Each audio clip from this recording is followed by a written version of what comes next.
I think the economy is ready, willing, and able to make the transformation happen.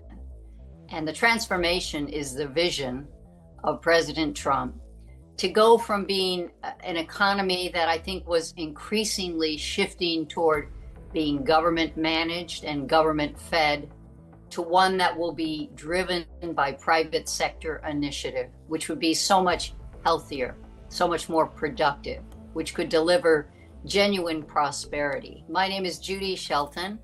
I am a monetary economist. I'm skeptical when people doubt the future of the dollar or the role of U.S. currency as the world's dominant reserve currency. I think the dollar has a great future ahead of it.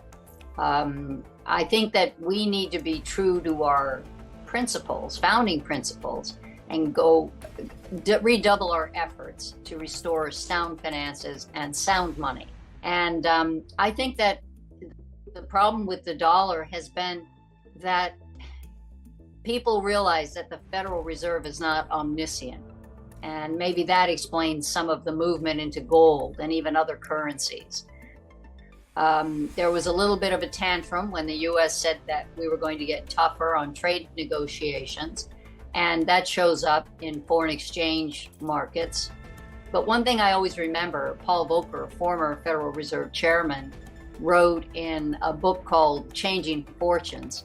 He said that all of the trade negotiations that might take place even over years can be overwhelmed in 10 minutes by foreign exchange movements. So I think it's very important to look at the need for not a strong or a weak dollar, but a dependable dollar. There really is no substitute for the US dollar as the world's reserve currency. So I expect to see the dollar strengthen in the future, not weaken. For me, there's not a clear-cut relationship between gold and the dollar right now. That is, it's not an either or. I think that it's very much to the benefit of the US to have the gold price go up in this sense. We are the world's largest holder of official gold reserves. The US Treasury owns 261 million ounces of gold, and we carry them at a book value of $42.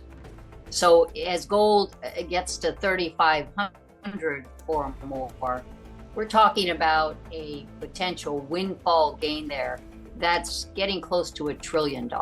I think a very smart thing for the US to do, and I'm hoping this could happen next year, specifically on July 4th, 2026, the 250th anniversary of the signing of the Declaration of Independence. I would like the US Treasury to issue a 50-year gold convertible Treasury security, which at maturity could be exchanged for a fixed amount of gold. And I say that because I think it would be a good way to ensure that nobody in the following administrations between now and then gets the bright idea to sell off those gold reserves. Let's use them to warehouse, to serve as collateral for this long-term gold bond.